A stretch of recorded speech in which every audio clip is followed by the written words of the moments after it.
Good afternoon students. कैसे हैं आप सब? Welcome to Pratham Science Academy. Today's thought, there is solution to every problem and today's chapter is solution. Class 12 solution. बच्चों, rarely we rarely come across pure substances. Okay, what does this mean? This means अगर हम अपने आसपास देखें, अपनी surrounding को देखें, तो हमें बहुत सी चीजें ऐसी दिखेंगी जो प्योर नहीं है, मिक्सचर है। इसका मतलब क्या है? कि वो मिक्स है, उनमें सॉल्यूट और सॉल्वेंट्स हैं। ठीक है, जैसे ब्रास है। ब्रास कॉपर और जिंक का बना है। What is brass? Brass is an alloy. Okay, so ये है ब्रास। ठीक है, ब्रास किस चीज का मिक्सचर है? कॉपर और जिंक। ये फर्स्ट क्वेश्चन है इस चैप्टर का, 1 मार्क्स का। जो आ सकता है, क्या आ सकता है? ब्रास की कंपोनेंट्स पूछ सकते हैं, या फिर ब्रॉन्ज के कंपोनेंट्स पूछ सकते हैं। ये फर्स्ट क्वेश्चन है जो इस चैप्टर से बनता है। तो या फिर जर्मन सिल्वर किस चीज का बना है? German silver. See, look at this. यहाँ पे 3 अलॉयज है हमारे पास। 3 अलॉयज आर देयर। ठीक है, 3 alloys. One is brass, another one is bronze and third is German silver. इन तीनों में से कोई एक क्वेश्चन बोर्ड में आ सकता है, इनके कंपोनेंट्स पूछे जा सकते हैं। तो ब्रास का कंपोनेंट्स है कॉपर जिंक, जर्मन का है कॉपर जिंक एंड निकल। ठीक है, और ब्रॉन्ज है कॉपर और टिन का। एक बात पे आपने ध्यान दिया होगा कि कॉपर सब में है। कॉपर ब्रास में भी है, ब्रॉन्ज में भी है, और जर्मन सिल्वर में भी है। बच्चों, हम टूथ को डिके होने के लिए फ्लोराइड आयंस यूज करते हैं। लेकिन फ्लोराइड आयंस एक ऐसे आयन है कि थोड़ी क्वांटिटी में आपको टूथ को डिके होने से बचाएंगे, और अगर इसको हाई कंसंट्रेशन में यूज करेंगे तो ये पॉइजन होता है। This is poison. देखो, 1 पार्ट्स पर मिलियन अगर आपने लिया फ्लोराइड आयन वाटर के अंदर और यूज किया तो टूथ डिके से बचाएगा, लेकिन 1.5 ppm causes the tooth to become mortal and high concentration. तो इसकी अगर हाई कंसंट्रेशन यूज की जाए फ्लोरिडाइन से, तो red poison, as a red poison इसको मार्केट में यूज किया जाता है। तो ये है सेकंड क्वेश्चन जो एग्जाम में 1 मार्क्स में आ सकता है, कि एज ए रेड पॉइजन कौन सा आयन यूज किया जाता है। हम्म तो सोडियम फ्लोराइड की फॉर्म में रेड पॉइजन यूज होता है। तो red poison is sodium fluoride. क्या है? Sodium fluoride. ठीक है, NaF। Okay, sodium fluoride. तो बच्चों, इस पेज पे आपको ये 2 क्वेश्चन ही बनते हैं। ठीक है, आगे अगर मैं आपको बताऊं तो vapour pressure and colligative properties हम इस चैप्टर में पढ़ने जा रहे हैं। सॉल्यूशन के vapour pressure and colligative properties. ठीक है, we will begin with solutions. Solution कितने टाइप के होते हैं, है ना, और कंसंट्रेशन सॉल्यूशंस की कैसे नापी तोली जाती है, ये हम इस चैप्टर में पढ़ने जा रहे हैं। तो इसका फर्स्ट टॉपिक है हमारे पास solutions, types of the solution. तो बच्चों, सॉल्यूशन 2 टाइप्स के होते हैं। ठीक है, क्या? सॉल्यूशंस। ठीक है, सॉल्यूशंस 2 टाइप के होते हैं। Homogeneous, homogeneous and heterogeneous, and heterogeneous, heterogeneous। Okay, हाँ, ये होमोजीनियस है। और होमोजीनियस, होमो का मतलब होता है uniform, uniform constitution, constitute through out, through out. Okay, इसमें क्या है? ये नॉन यूनिफॉर्म है। हिट्रो मतलब नॉन यूनिफॉर्म, जिनको जितनी मर्जी कोशिश कर लो जोड़ने की, घोलने की, वो कभी नॉन यूनिफॉर्म, ठीक है, यूनिफॉर्म, वो यूनिफॉर्म नहीं होंगे, एक जैसे नहीं होंगे, जैसे स्कूल की यूनिफॉर्म होती है, ठीक है। जैसे कि सैंड, वाटर, ये तो हो गए बाइनरी सॉल्यूशन। ये क्या हो गया? बाइनरी। क्यों? क्योंकि इसमें दो ही कंस्टिट्यूएंट्स है। क्या है? Binary solution. अगर इसी में मैं रॉक भी डाल देती हूँ तो ये क्या हो गए? Tertiary solution. क्या हो गया? टर्शरी। और इसीलिए इसी तरह से आगे बढ़ते जाओ, बाइनरी, टर्शरी, क्वाटरनरी, चार डाल दो। इसी तरह से होमोजेनियस सॉल्यूशन में अगर मैं सॉल्ट और वाटर डालती हूँ, सॉल्ट प्लस वाटर, ठीक है, तो सॉल्ट प्लस वाटर, तो ये होता है बाइनरी सॉल्यूशन। ये क्या है? Binary homogeneous solution, binary homogeneous solution, ठीक है। सो अगर मैं इसमें शुगर भी डाल देती हूँ तो ये हो गया टर्शरी, टर्नरी सॉल्यूशन, ठीक है। इसी तरह से कुछ और डालें हम जो घुल सकता है, तो उस तरह से क्वाटरनरी सॉल्यूशन होगा। होपफुली आपको फर्स्ट पेज क्लियर हो गया होगा, और फर्स्ट पेज में सिर्फ थ्री क्वेश्चंस बनते हैं, ठीक है, और वो मैंने आपको बता दिए। नेक्स्ट क्या बोलता है एनसीईआरटी का नेक्स्ट पेज? देखिए,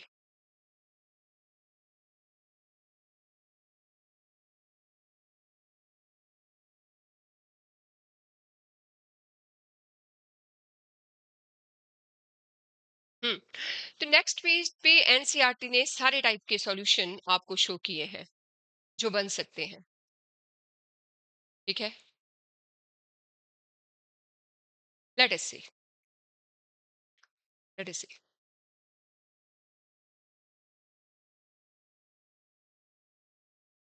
ओके,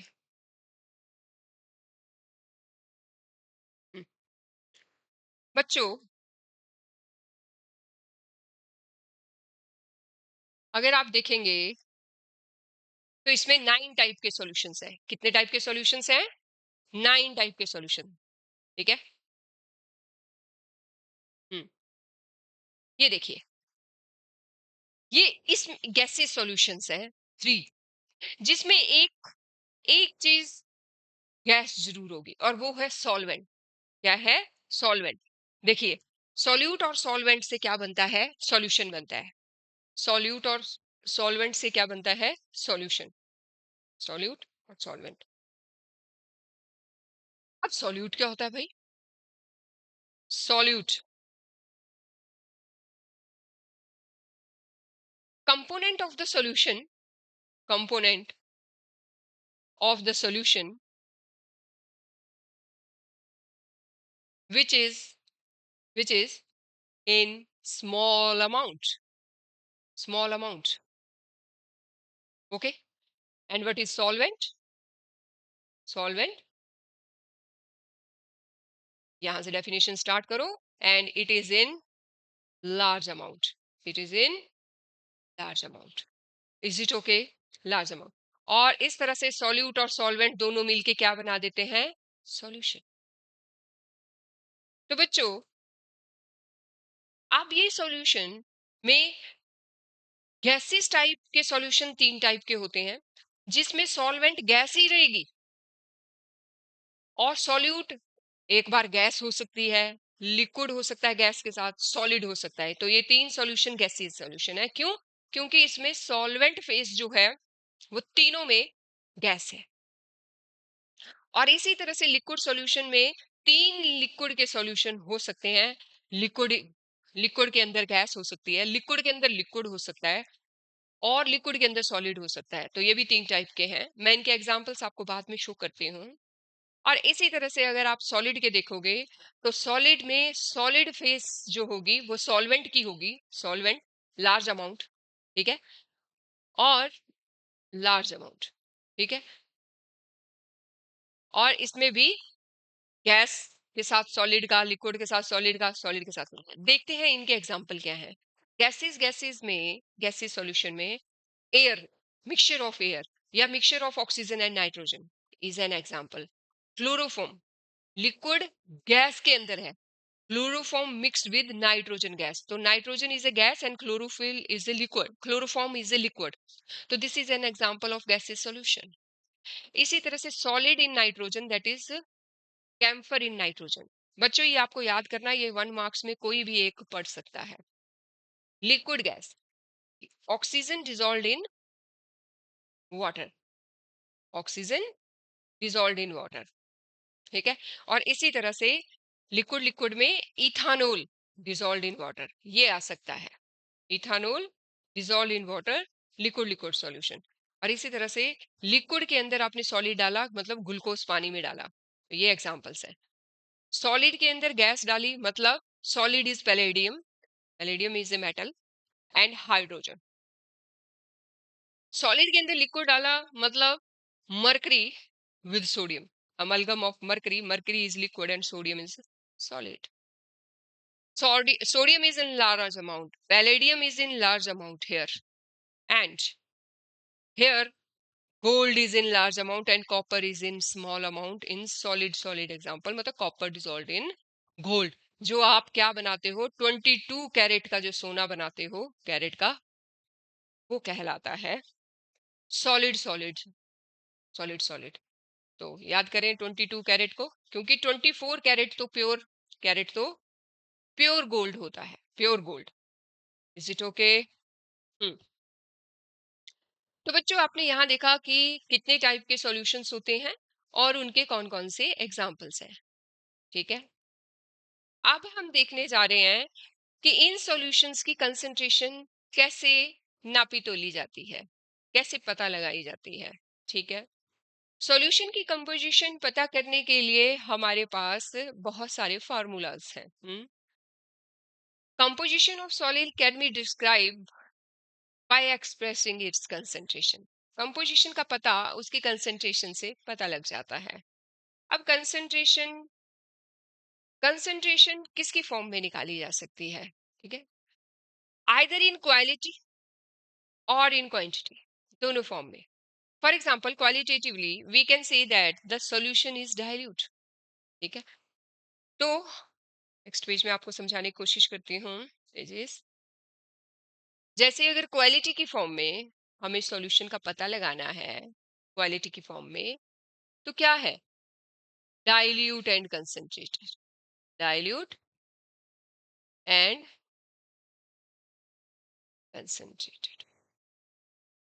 इसका क्या मतलब है, अगर सॉल्यूट स्मॉल अमाउंट में है, बहुत ही स्मॉल अमाउंट में, solute in small amount, sorry dilute में, yes, solute in small amount and solvent in large amount, and solvent in large amount, dilute. Concentrated में solute in large amount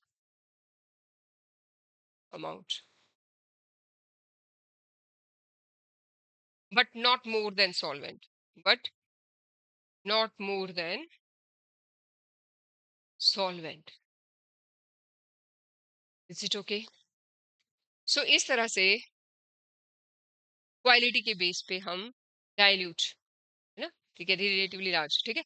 but in real life these kinds of description can be add a lot of confusion and thus the need of quantity। बोलते quality के base पे confusion होती है कि हाँ solution really में कितना कंसंट्रेटेड है, कितना डाइल्यूटेड है, ये फाइंड आउट करना थोड़ा मुश्किल है। इसलिए हम क्वांटिटेटिव एनालिसिस करते हैं सॉल्यूशन की। तो there are several ways concentration की क्वांटिटी पता करने के लिए, सॉल्यूशन की क्वांटिटी पता करने के लिए बहुत सारे।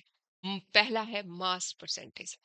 मास परसेंटेज का मतलब क्या है, मास of the component in the solution divided by total mass of the solution, ठीक है, इनटू 100। अब हमें परसेंटेज निकालनी है, क्या निकालनी है, मास परसेंटेज निकालनी है। अगर किसी चीज की परसेंटेज निकालते हैं हम, तो कैसे निकालते हैं, इनटू 100 करके निकालते हैं। तो मुझे यहाँ किसकी निकालनी है, मास की निकालनी है। तो मैं क्या करूंगी, जिसकी निकालनी है मास of the solute, mass of the, mass of component, ठीक है, component divided by mass of the solution, ठीक है, इनटू 100, ठीक है। ये निकलेगी मेरी मास परसेंटेज। क्या निकली? अब परसेंटेज निकालने के लिए मुझे इनटू तो करना ही है। तो ये फर्स्ट वे है। जैसे कि मान लो कि 10 ग्राम ऑफ द कंपोनेंट है, तो यहाँ 10 ग्राम, ठीक है। और सॉल्यूशन कितना हुआ पूरा? 110। कितना हुआ? 110 इंटू 100, ठीक है। तो ये इस तरह से कट के, ठीक है। और ये अप्रोक्सीमेटली कितना आएगा? ये मेरे पास आएगा 100/11। तो 11 से जब मैं काटूंगी तो ये क्या होगा? 9.99 कुछ इतना परसेंट होगा। समझ आई? तो इस तरह से आप इसको परसेंटेज निकाल सकते हो। Is it clear? सो ये है मास परसेंटेज। दूसरा है मेरे पास वॉल्यूम परसेंटेज। क्या है? Volume percentage. वॉल्यूम में क्या करूंगी? Volume of the component. क्या है? Volume of component divided by volume of the solution, volume of solution into 100। Percentage निकालनी है। ये क्या है? Volume percentage. Volume percentage. तो इसमें भी अगर मेरे पास नेक्स्ट पेज पे अगर कोई क्वेश्चन दिया है मेरे पास,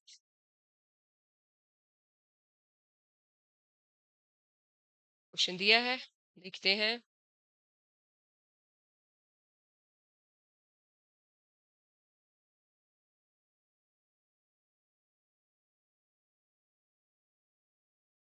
हम्म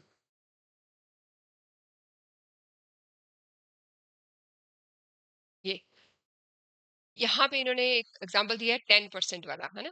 तो क्या होगा? वॉल्यूम परसेंटेज निकालनी है हमें, है ना? तो 10% मतलब 10, सेम 10 मिलीलीटर डिवाइडेड बाय 100। 100 में इथानॉल 10% है और सॉल्यूशन पूरा 110, दोबारा इंटू 100, ठीक है। अगेन दिस, ठीक है, and 100/11, that is 9.099। Is it okay? So इस तरह से आपने, इसके बाद है मास बाय वॉल्यूम परसेंटेज। क्या है? Mass by volume percentage. Let us C.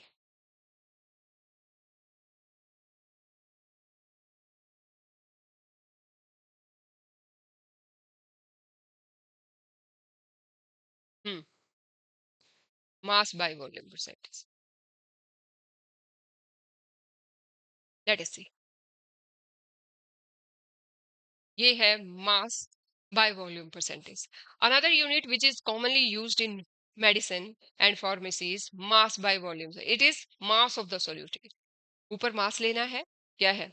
Mass by volume percentage. Mass by volume percentage निकालनी है मुझे। तो क्या करूंगी मैं? मास जो सोल्यूट का दिया हुआ है ना, सोल्यूट का जो मास होगा, मास ऑफ द सोल्यूट, ठीक है, divided by volume of the solution, litre में होगा, volume of the solution into 100। Is it okay? ये है, ये यहाँ पे, ठीक है। पार्ट्स पर मिलियन भी होता है हमारे पास। क्या होता है? पार्ट्स पर मिलियन, जिसे कि हम शॉर्ट फॉर्म में क्या कहते हैं? पीपीएम। क्या कहते हैं? पीपीएम। हम्म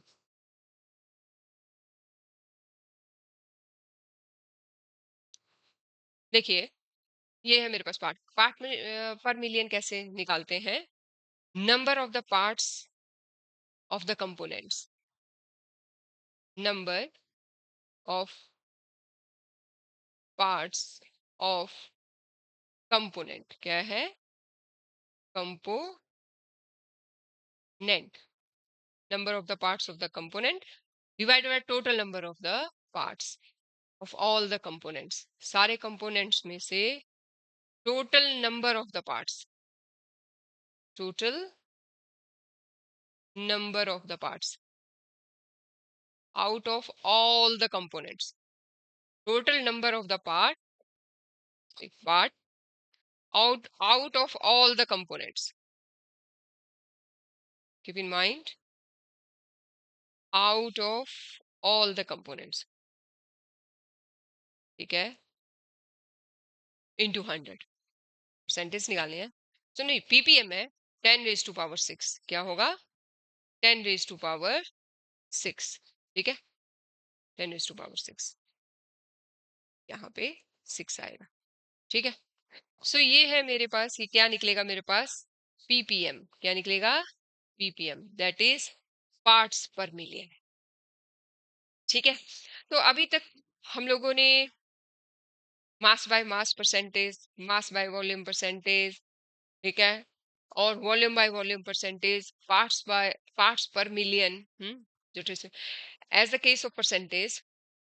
अब इसमें हम, जैसे हमने ये सी वाटर लिया है, क्या लिया है? सी वाटर, है ना, जिसका वेट है 1030, contains about 6.6 into 10⁻³ gram of dissolved oxygen.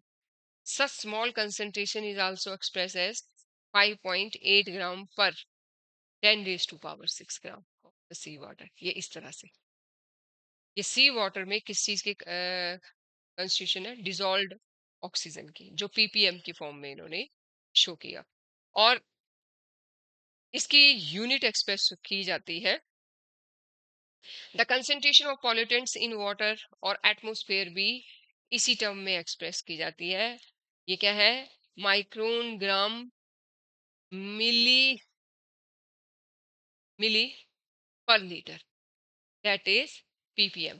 तो पॉल्यूटेंट्स की कंसेंट्रेशन जो है वो भी पीपीएम की फॉर्म में ही दी जाती है। इंपॉर्टेंट 1 मार्क्स क्वेश्चन, इंपॉर्टेंट बच्चों। मैं आपको लाइन टू लाइन एनसीईआरटी बता रही हूँ कि +2 में क्या है। Be careful, ppm parts per million लिख सकते हो आप, या माइक्रोन ग्राम मिली पर लीटर लिख सकते हो आंसर।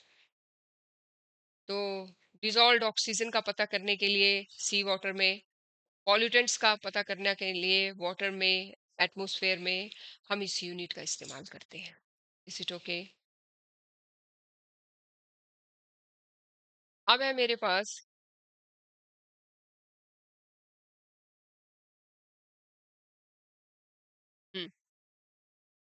मोल फ्रैक्शन। क्या है? Mole fraction. ये आप देख सकते हो बच्चों, ये है मोल फ्रैक्शन निकालने का फार्मूला। मोल फ्रैक्शन होता है किसी एक कंपोनेंट के कितने मोल प्रेजेंट है उस सॉल्यूशन के अंदर। मैं फिर बोल रही हूँ, किसी एक कंपोनेंट के कितने मोल प्रेजेंट है उस सॉल्यूशन के अंदर। Commonly use symbol for mole fraction, और इसके लिए सिंबल होता है X। क्या सिंबल होता है? एक्स। अगर एक कंपोनेंट, ए कंपोनेंट क्या निकालने हैं, मान लो एक का नाम आप ए दे देते हो, तो आप क्या करोगे? N A plus N B, दो कंपोनेंट्स होते हैं, उसमें से एन ए के मोल फ्रैक्शन एक्स आप इस तरह से निकाल सकते हैं। ठीक है, इसी तरह से आप बी के निकालोगे। कैसे? यहाँ पे आप ये एक्स से निकाला आपने मोल फ्रैक्शन ए का, ठीक है, जिसमें number of moles of A, number of moles of A plus number of moles of B आपने किया। ठीक है, इसी तरह से अगर आपने बी के निकालने हैं, तो ऊपर आप एन बी और एन ए, ये प्लस करके, और एक्स ए प्लस एक्स बी, या जितने भी हैं एक्स एन तक, टोटल करके 1 होते हैं। क्या होते हैं?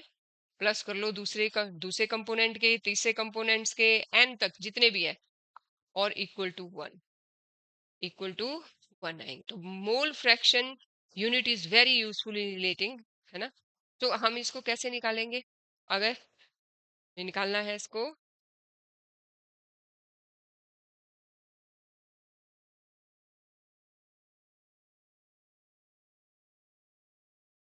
बच्चों ये है मेरे पास, for a solution containing I number of the components, क्या होगा?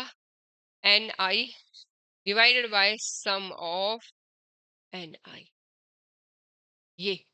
ये mole fraction of the X क्या आएगा? मोल फ्रैक्शन एक्स की फॉर्म में रिप्रेजेंट किया जाता है। एक्स आई के मोल फ्रैक्शन क्या होंगे, sum of all the N I's, ठीक है, divided by, is it okay, ये है जितने भी कंपोनेंट्स का वो सॉल्यूशन होगा, उन सब के आपने मोल फ्रैक्शन निकाल के उनका टोटल कर लेना है, that is equal to unity. Mole fraction unity is very useful in relating some physical property of the say vapor pressure with the concentration of the solution, quite useful in describing the molecule. तो mole fraction कहाँ useful है, physical properties को relate करने में solution की, जैसे vapour pressure को concentration के साथ रिलेट करना हो तो मोल फ्रैक्शन किया जाता है. ठीक है, कुछ प्रीवियस पेजेस थे जो मैंने आपके लिए निकाल के रखे थे. ठीक है, ये है हमारे पास कंसंट्रेशन टर्म्स जो टेम्परेचर डिपेंडेंट है. टेम्परेचर डिपेंडेंट कौन कौन से हैं हमारे पास, वॉल्यूम परसेंटेज टेम्परेचर डिपेंडेंट है,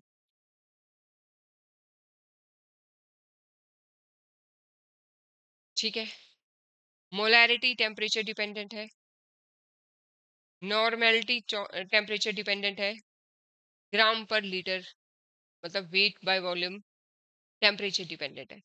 टेम्परेचर से इंडिपेंडेंट जो हमारे पास कंसंट्रेशन निकालने के फार्मूलाज है या मेथड्स है, टेम्परेचर इंडिपेंडेंट है, वो है mass percentage W/W, mole fraction, molality, parts per million. तो ppm, molality, mole fraction, mass percentage, ये टेम्परेचर पे डिपेंडेंट नहीं है, मतलब इनमें चेंजेस ज्यादा नहीं आती टेम्परेचर के साथ. लेकिन इसमें टेम्परेचर को बदलेंगे तो वॉल्यूम में चेंजेस आएंगी, और वॉल्यूम में चेंजेस आएंगी तो क्या कहते हैं कि वो टेम्परेचर डिपेंडेंट है. अगर टेम्परेचर के बदलने पर वॉल्यूम में चेंजेस आ रही हैं तो क्या है, ये फार्मूला सारे, ये क्वांटिटी सारी टेम्परेचर डिपेंडेंट है, जबकि ये टेम्परेचर इंडिपेंडेंट है. ठीक है बच्चों, तो ये आपने ग्रास्प कर लेना है, जहां जहां वॉल्यूम है ज्यादातर टेम्परेचर डिपेंडेंट, और जहां मास है नीचे ऊपर दोनों फार्मूलाज में वो टेम्परेचर इंडिपेंडेंट है. नेक्स्ट नेक्स्ट हमारे पास कुछ क्वेश्चंस हैं.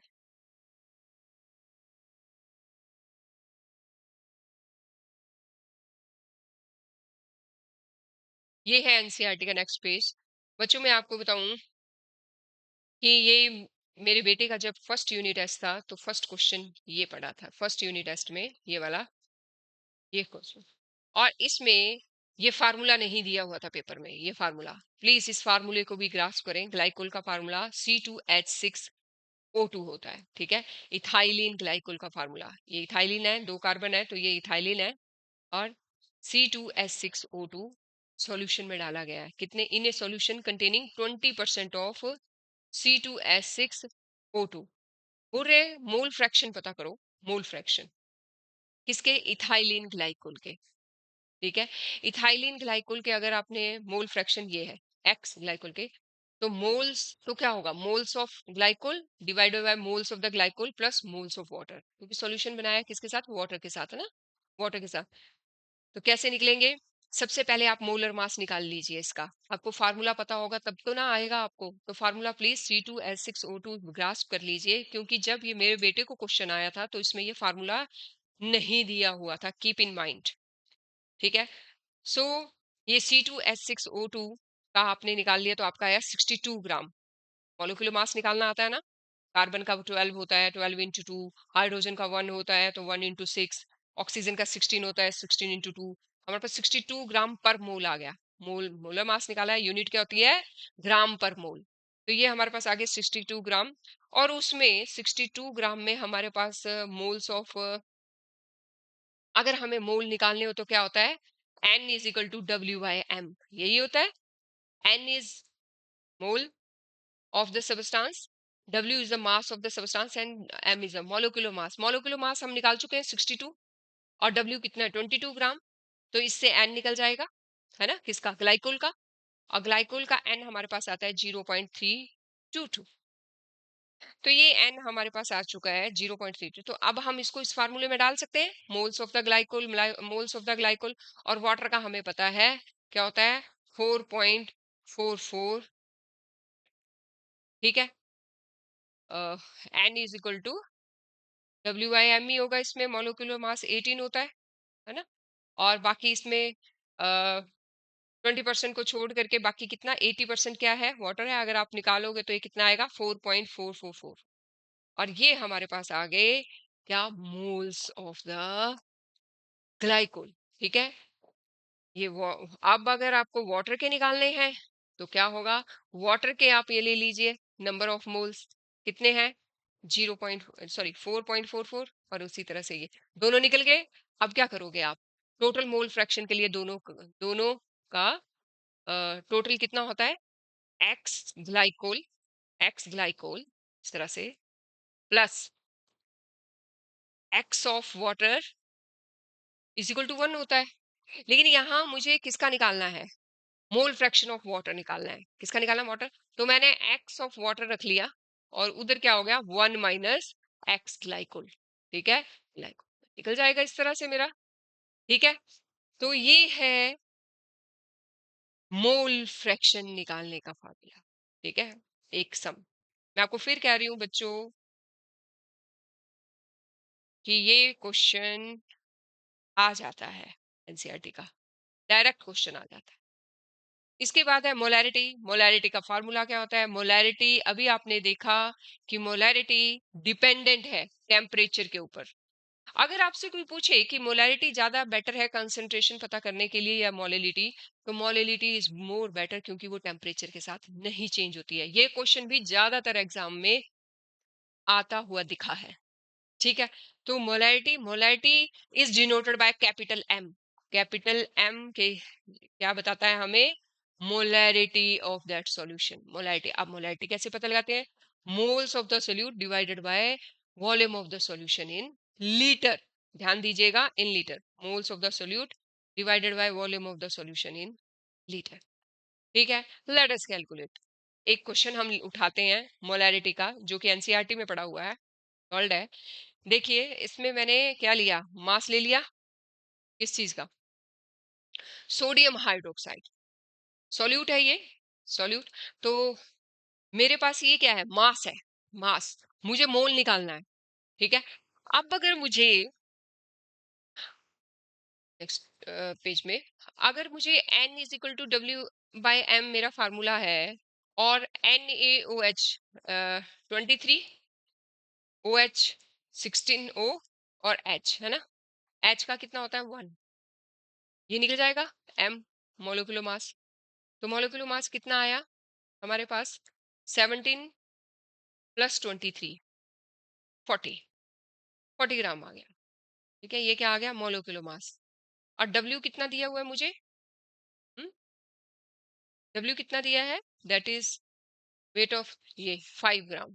ठीक है, तो 5 ग्राम, तो यहाँ पे 5 ग्राम, यहाँ पे 40, N is equal to 5 gram divided by 40, 5। ठीक है, यही है W/M। और 585 40 है ना, तो कुछ 0.88 करके कुछ आएगा प्रीवियस पेज पे। 5 और 40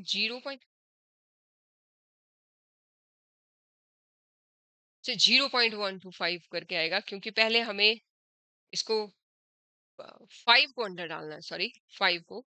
ठीक है, और मोल्स ऑफ द NaOH निकल जाएंगे 0.125 है ना। हाँ, ठीक है। इसके बाद volume of the solution in litres, हमारे पास कितना है, 450 मिलीलीटर। कितना है, 450 मिलीलीटर दिया हुआ है, और डिवाइडेड बाय 1000। ठीक है, 1000 में हमारे पास 450 मिलीलीटर है। ठीक है, तो इसी तरह से number of the solute into 1000, नीचे था वो ऊपर चला जाएगा, 1000/450, 0.275 एम।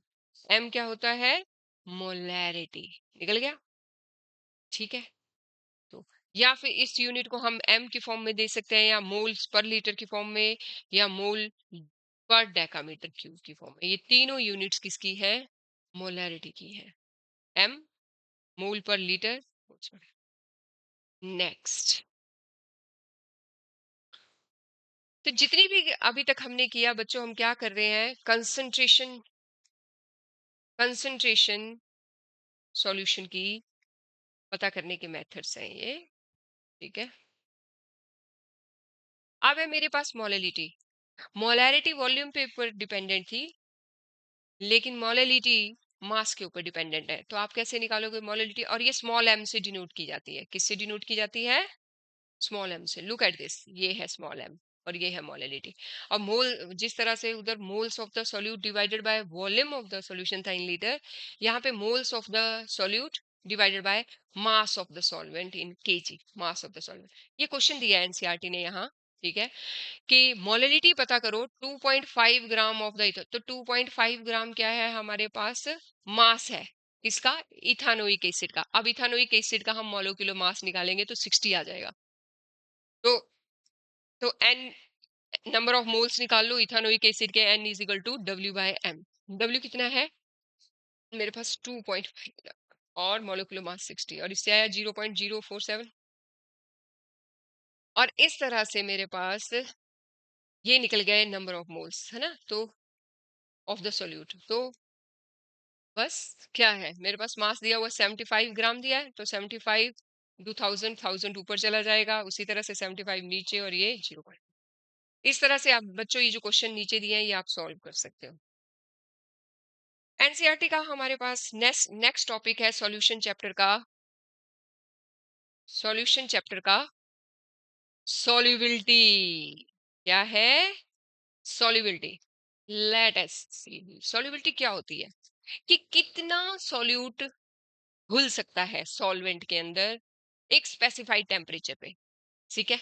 स्पेसिफाइड टेम्परेचर पे, स्पेसिफाइड टेम्परेचर पर मैक्सिमम अमाउंट ऑफ सॉल्यूट या सबस्टांस जो मैं उस स्पेसिफाइड सॉल्वेंट में घुल सकता, specified temperature, specified amount of solvent में कितना मैक्सिमम सॉल्वेंट, मतलब ये इस तरह से है जैसे 100 मिलीलीटर वाटर में 12 डिग्री सेल्सियस पे कितनी शुगर घुल सकती है, वो इस सॉल्यूशन की सॉल्युबिलिटी है। तो solubility changes with temperature, with concentration, with solute की कंसंट्रेशन, वाटर सॉल्वेंट की वैल्यू के साथ सॉल्युबिलिटी चेंज होती है बच्चों। Specified amount of solvent, specific temperature पे कितना सॉल्यूट इस पे डिसॉल्व हो रहा है, वो उस सॉल्यूशन की सॉल्युबिलिटी है। Let us consider the effect of these factors. तो depends upon the nature of the solvent। हाँ, ये जो घुलेगा ये भी है कि उनकी फोर्सेस कितनी स्ट्रांग है, कितनी वीक है, सॉल्व, ठीक है, कितना टेम्परेचर है, कितना प्रेशर है। वो प्रेशर के केस में गैस तो किसी लिक्विड के अंदर कितनी घुलेगी, वो प्रेशर ही ज्यादातर पता लगाता है, और वाटर और टेम्परेचर। नेक्स्ट, मोल। यहाँ पे मैं आपको मोल बताने जा रही हूँ कि व्हाट इज मोल। मोल कुछ नहीं है, सिर्फ नंबर है। क्या है? सिर्फ नंबर है। 1 मोल सिर्फ नंबर है। जैसे मोल क्या है? 1 mole of a substance has mass equal to its molar mass in gram, ठीक है। किसी का भी मोलर मास, जैसे वाटर का मोलर मास 18 है, कितना है? 18 है, तो समझ लीजिए कि वो 1 मोल के बराबर है। और 1 मोल है मतलब उसमें कितने पार्टिकल हैं? 6.023 इंटू 10⁻23 पार्टिकल्स हैं। ये पार्टिकल्स एटम की फॉर्म में हो सकते हैं, मॉलिक्यूल्स की फॉर्म में हो सकते हैं, और इन अदर फॉर्म। इसी तरह से कार्बन, कार्बन का हमारे पास 12 होता है, तो वो 1 मोल के बराबर होगा, 1 मोल के बराबर। और 12 ग्राम 1 मोल के बराबर है, और वाटर का 18 ग्राम 1 मोल के बराबर है, और उसके अंदर इतने मॉलिक्यूल्स हैं, ठीक है। और कार्बन के 12 ग्राम में ही 6.023 इंटू 10⁻², मतलब molar mass of the substance is equal to 1 mole of that substance. अगर ऐसे ही ये 2 मोल कर देंगे तो यहाँ इससे 2 से मल्टीप्लाई हो जाएगा, 3 मोल कर देंगे तो 3 से multiply. Is it okay? And importantly 1 mole of water 6.03 molecule के बराबर हो सकता है। 1 मोल ऑफ सोडियम एटम के बराबर। 1 मोल ऑफ इलेक्ट्रॉन्स के आगे इलेक्ट्रॉन लगे। 1 मोल ऑफ, बस ये पीछे बदलेंगे जो पूछे होंगे। 1 मोल होंगी क्वांटिटी इतनी ही। बच्चों होपफुली आपको ये क्लियर हो चुका होगा कि मोल क्या होता है। ठीक है, अब है मेरे पास सॉल्युबिलिटी।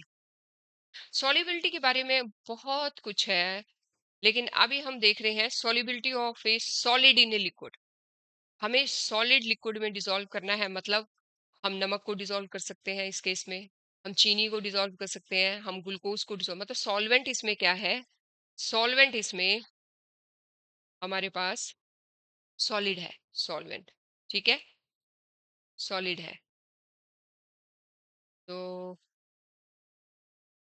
ये देखिए,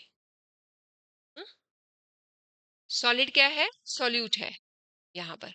ये देखिए, सॉल्यूट, सॉल्यूट है मतलब स्मॉल अमाउंट में। सॉल्यूट को डिसॉल्व करना है आपने सॉल्वेंट के अंदर, है ना, यही है ना।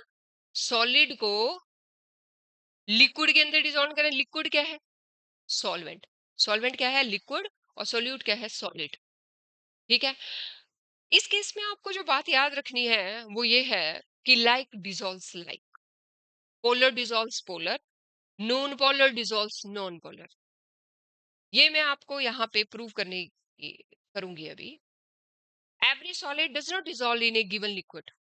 हर हर सॉलिड नहीं डिसॉल्व करेगा किसी लिक्विड में। जैसे सोडियम क्लोराइड और शुगर घुल जाते हैं पानी में, नेफ्थलीन में, एंथ्रासीन में नहीं घुलेंगे। एंड नेफ्थलीन डू नॉट, मतलब नेफ्थलीन भी सॉलिड है, एंथ्रासीन भी सॉलिड है, पर ये नहीं घुलेंगे पानी में, जबकि नमक और चीनी दोनों घुल जाएंगे पानी में। ऑन द अदर हैंड, अगर आप नेफ्थलीन और एंथ्रासीन को बेंजीन में घुलने की कोशिश करोगे तो वो घुल जाएगा, बट सोडियम में। Like dissolves like, naphthalene anthracene are like, anthracene and benzene are like, and sodium chloride and water is like. It is observed that polar solutes dissolved in polar, क्योंकि ये पोलर थे, water भी polar है और solid sodium chloride भी polar है, तो वो दोनों डिसॉल्व हो जाएंगे। और नेफ्थलीन, एंथ्रासीन, बेंजीन, तो like dissolves like. Is it clear what does like dissolves like mean? So when A solid, solvent को आप सॉलिड को लोगे आप और सॉल्वेंट में डिसॉल्व करने की कोशिश करोगे और कंसंट्रेशन बढ़ाते जाओगे, उसको घोलते जाओगे, स्टिर करते जाओगे, तो उस इस प्रोसेस को हम क्या कहते हैं, डाई सॉल्यूशन। क्या कहते हैं, डाई सॉल्यूशन। बच्चों ये 1 मार्क्स का क्वेश्चन है यहाँ पे, व्हाट इज डाई सॉल्यूशन। तो कह रहे हैं solute dissolves and its concentration increase. This process is known as dissolution. Some solute particles in the solution collide with the solute and get separated out of the solution. और उसे कहते हैं, और time के साथ क्या होगा, आप घोलते जाओगे, एक टाइम आएगा जिसमें कुछ सॉल्यूट सेपरेट होते जाएंगे और साइड में सॉलिड स्टेट में कन्वर्ट हो, इसे कहते हैं क्रिस्टलाइजेशन। जब तक घुलता जाएगा डाई सॉल्यूशन, जब सॉलिड साइड में इकट्ठा होने लगे तब क्रिस्टलाइजेशन। ये क्वेश्चन है यहाँ पर 1 मार्क्स का। ठीक है, ए स्टेज इज रीच्ड, अब एक स्टेज आएगी कि इसी, अब कोई नो मोर सॉल्यूट जो है वो ऐड नहीं होगा और वो सेपरेट भी नहीं होगा, और सेपरेट भी नहीं होगा, तो इस स्टेज को हम कहते हैं इक्विलिब्रियम, डायनेमिक इक्विलिब्रियम। क्या कहते हैं, dynamic equilibrium. At this stage the concentration of the solute constant रहेगी, remains constant under the given condition, temperature and pressure. ठीक है, इस टेम्परेचर को बढ़ाएंगे घटाएंगे तो ये सॉल्यूट और डिसॉल्व होना शुरू हो जाएगा। स्पेसिफाई टेम्परेचर पे ही ये काम होगा। और जब no more solute cannot be added in the solution, that solution is called saturated solution। लेकिन अगर अब मैं इस saturated solution के अंदर इस solution का टेम्परेचर चेंज कर दूं और ऐड करूं, इंक्रीज कर दूं और ऐड करूं, तो ये और घुल जाएगा। और जब तक घुलता रहेगा, घुलना फिर दोबारा बंद हो जाए टेम्परेचर चेंज करने पर, तो उसे कहते हैं सुपर सैचुरेट सॉल्यूशन। क्या कहते हैं, super saturate solution. Is it okay? और अगर आपसे कोई सॉल्युबिलिटी की डेफिनेशन पूछे तो आप क्या कहोगे? कितनी सॉल्यूट ऐड हो सकता है किसी सॉल्यूशन में स्पेसिफाइड टेम्परेचर में, वो उसकी सॉल्युबिलिटी है। और सॉल्युबिलिटी इंक्रीज होती है with the increase in the temperature. Is it okay? Effect of the temperature.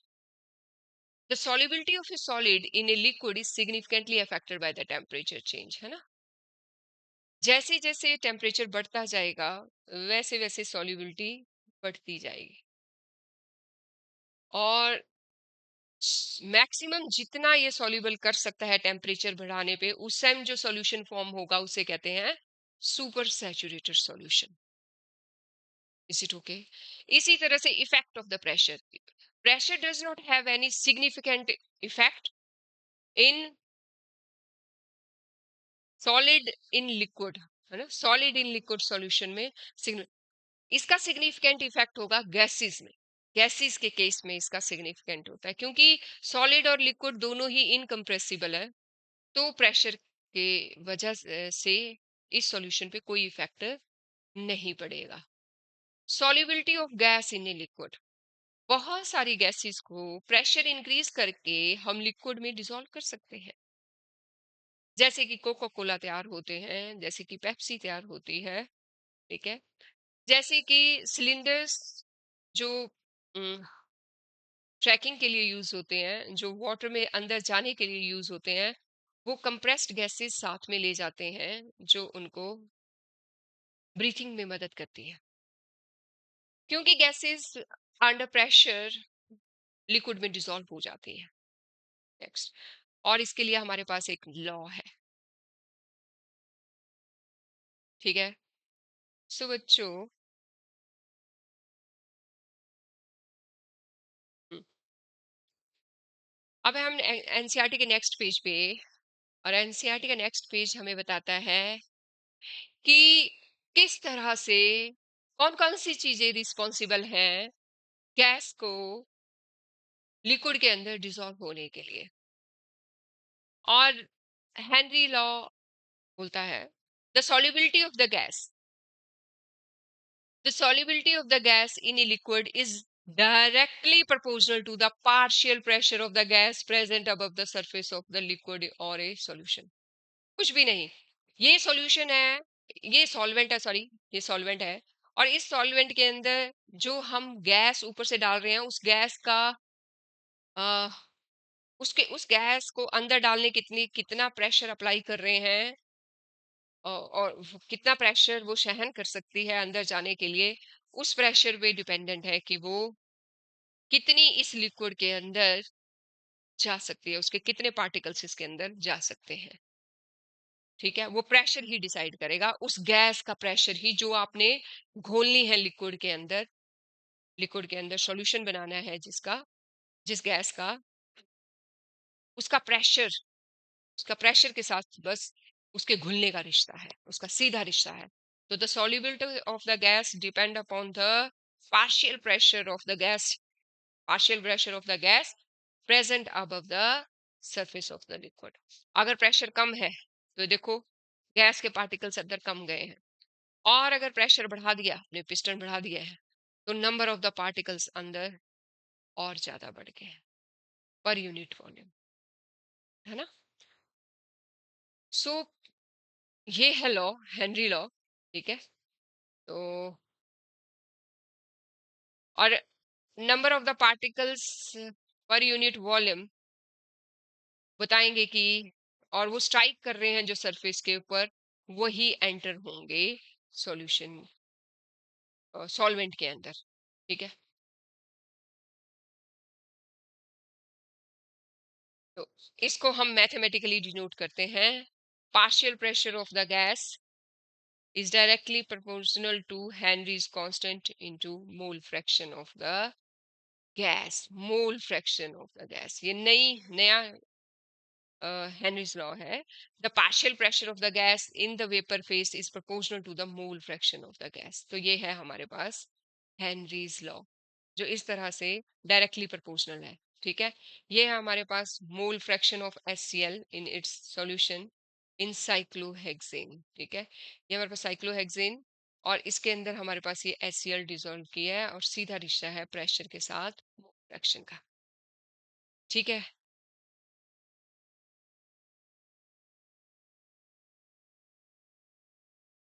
Higher the value of KH at a given pressure, lower is the solubility of the gas in the liquid.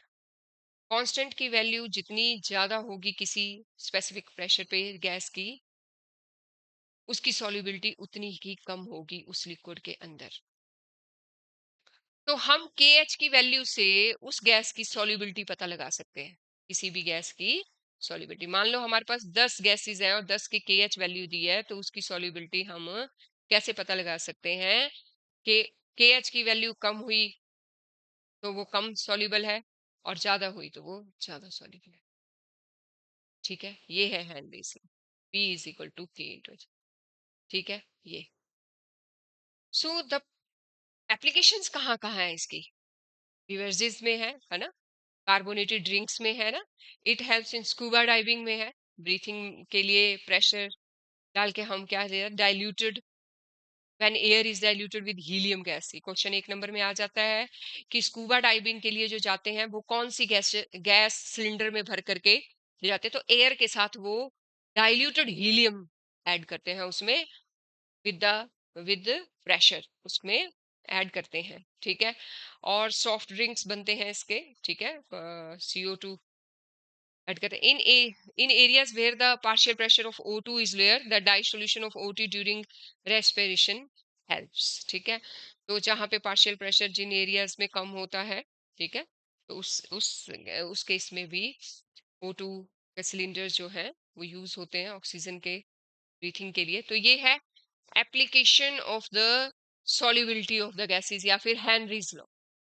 Henry's law. ठीक है, ये कुछ question है हमारे पास NCERT ने दिए हुए।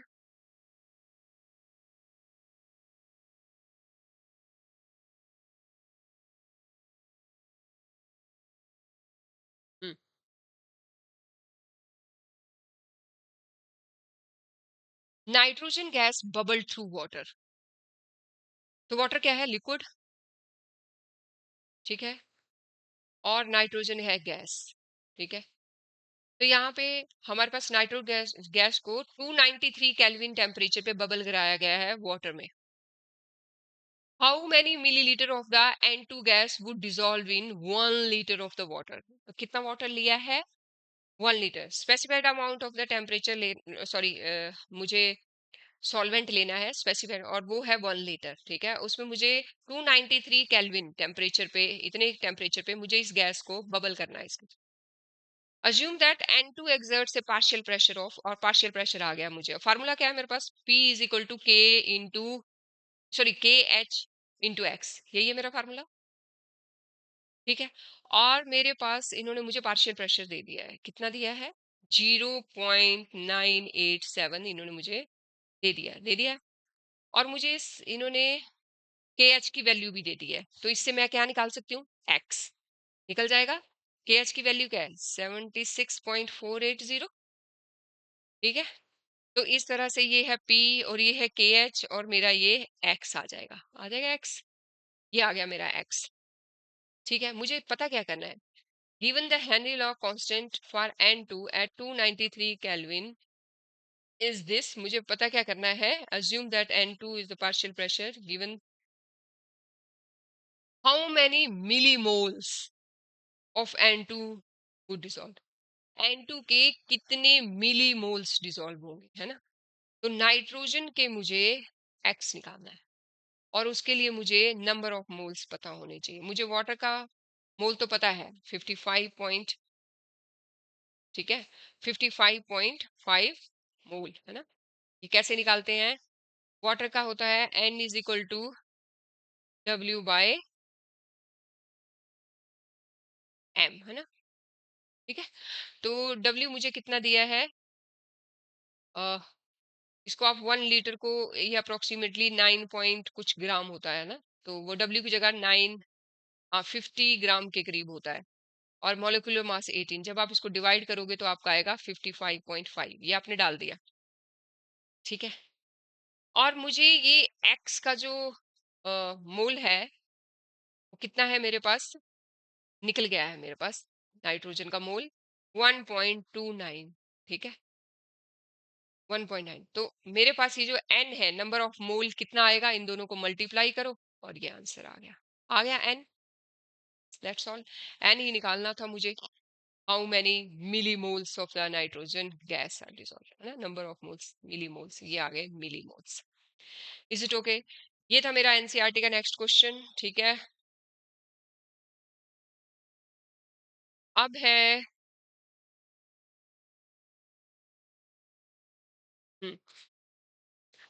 Henry law find several application to increase the solubility of CO2 की इसी प्रेशर की वजह से स्केल की जा सकती है प्रेशर। स्क्यूबा डाइविंग में मैंने अभी बताया आपको, एयर के साथ डाइल्यूटेड हीलियम ली जाती है, ठीक है, सॉल्युबिलिटी बढ़ाने के लिए। When the releases a dissolved gases, जब भी हमें वहाँ डेंजर सिचुएशन मिलती है तो ये गैसेस रिलीज की जाती हैं, ठीक है। नेक्स्ट, इसी तरह से मेरे पास नेक्स्ट है, हाँ, to avoid bends as well as the toxic effect of the high concentration of nitrogen. पहले नाइट्रोजन डाली जाती थी तो उसके साइड इफेक्ट्स बहुत थे, ठीक है। तो नाइट्रोजन हटा करके अब क्या ली जाती है, diluted helium, diluted helium. Is it okay? ये है, ठीक है, ये आप देख सकते हो।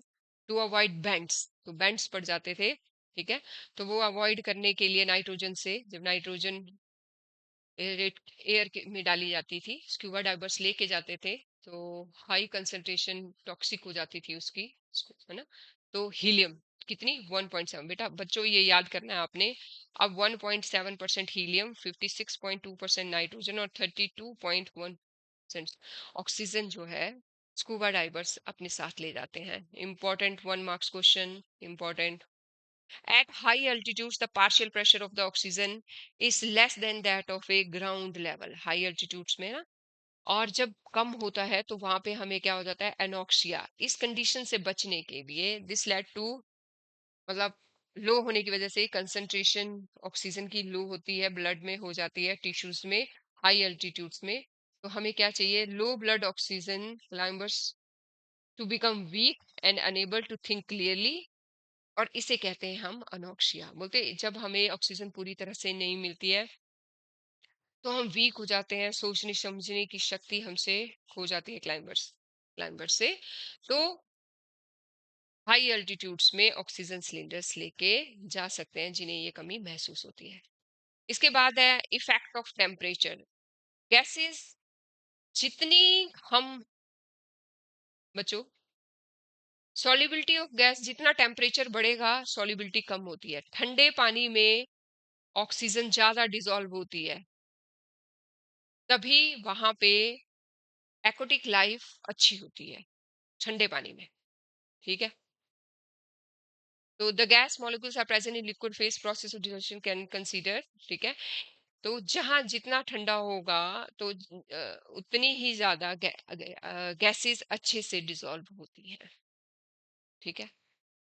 टेम्परेचर कम, प्रेशर ज्यादा, दैट्स ऑल, ठीक है। और जहां पे हीट ज्यादा होगी वहां पे गैसेस कम डिसॉल्व होगी, दैट्स ऑल। तो एक्वाटिक लाइफ को सरवाइव करने के लिए अच्छे से क्या चाहिए, ठंडा पानी। गर्म पानी में कम ऑक्सीजन होती है और वो डिसॉल्व्ड ऑक्सीजन लेते हैं।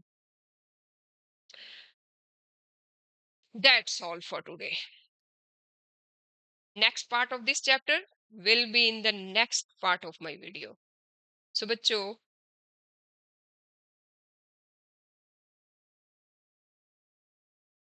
Thank you and have a nice day. God bless all of you.